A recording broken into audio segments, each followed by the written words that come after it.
Assalamu alaikum students. This is the second lecture for the class 7th.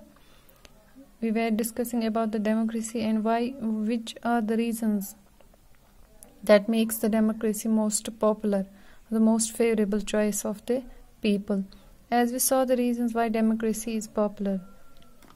As we know that through democracy we choose our representatives for making our government, as these are the elected representatives. Then comes the duty and responsibility of these elected representatives, whom are chosen by the people to form the government on behalf of the people, as they are chosen by the people themselves. They work for the people according to their expectations. But if people felt that the government is not working for their welfare, they can remove them in next elections. As we saw in the earlier lecture that democracy is the form of government which helps us to choose the representatives. And these representatives are responsible, has the duty to form the government for the people, for their welfare. And if the expectations of the people are not fulfilled, expectations, what does that mean? Expectation that people have a healthy life, people have a fruitful life, people have welfare society, they have all the facilities, all the necessities available for them. If the people felt that the government is not working for their welfare, they can remove them in the next elections. As we in India we have elections of every 5 years. Then if the people feel that the government is not, the elected representatives are not working for their welfare, they can easily remove them in the next elections and choose another government. Thus, when the elected representatives form the policies or the laws for the people, and those policies and laws shows us the wishes of people who vote for them. That means those policies and laws should be favorable for the people, should be according to the wishes of the people, and these policies and laws reflect the wishes of the people.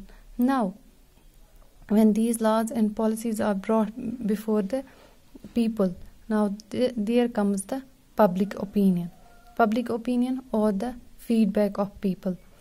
When public opinion is that when the policies and laws are according to the people, that means people attempt that they have chosen a right government, that these policies and laws are our opinion, that the government or the representatives have formed the policies and laws. Then they came with the feedback of the policies and laws, whom by the people through media, as we discussed earlier that point. We can say that in nutshell, elections and public opinion are the two major tools of the democracy given by our constitution.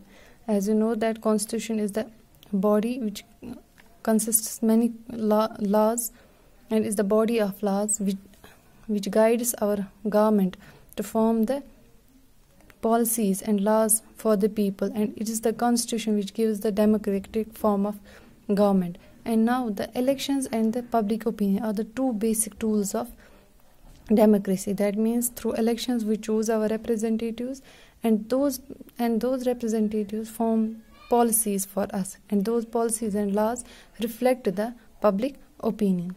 Then comes the another topic, that is called equality. What does equality mean? Equality means equal treatment to all. It is the another important feature of democracy. Equality. It is the another important feature of democracy. Equality means equal treatment. That's everyone is equal before the law. It is the another important feature of democracy which brings everyone equal before the law, irrespective of gender, caste, creed, religion, and region. Laws that are made by our representatives, and everyone is equal before the law. As we know that as in India we have diversity of castes, diversity of creed, diversity of religion, diversity of region. That means here we have different castes, we have different religions, we have different people with different creeds, or the race based on the color, regions, we have different regions, but before law everyone is equal, no one is discriminated on these basis. So all the people are protected by it. By what? By rule of law, that those laws which are made by our government. No one is superior or inferior before the law. कोई इससे ऊंचा नहीं है, नीचा नहीं है, कि सिर्फ before the law everyone is bound by the law. हर एक को जो भी लॉज पॉलिसीज हमारी गवर्नमेंट बनाती है वो हमें माननी है, weather PM, CM, a labor and a layman, कोई भी सामने हो, everyone is equal before the law. As we know that we have many social evils. This is the another point, like untouchability, child marriage, discrimination on the basis of diversity, gender, caste, creed. It is written, it's the fact that laws are equal.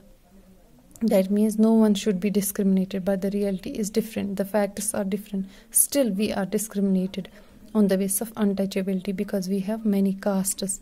Like in Hinduism, we have Brahmanas, Kshatriyas, Vaishyas, Shudras, or the untouchables. They are still being discriminated on the basis of caste. Child marriage, छोटी-छोटी लड़कियों की शादी होती है.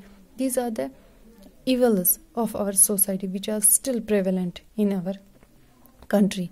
For untouchability, there is an article in Article 17 in our constitution that prohibits untouchability, but the reality is different. Still, the untouchability is practiced because the laws are not fully implemented. So, the discrimination is there, but when the laws are properly implemented, all are protected by the law. When these are implemented fully on the grassroots level, then these evils can be eradicated. These laws are indirectly made by the people because they choose their representatives, and these representatives, on the other hand, form the government in the parliament and make the laws. Similarly, at the state level, this was at the central level that the parliament makes the laws, but at the state level, the state assemblies form the laws for the people of different states. Different states have different state assemblies. These form laws for the people of their status. Now comes the another important point, which is the 3 dimensions of democracy, that is political equality, social equality, economic equality. These 3 things are very important for making a strong and true democracy. These 3 dimensions are very much important, but we will continue this in another topic. Thank you.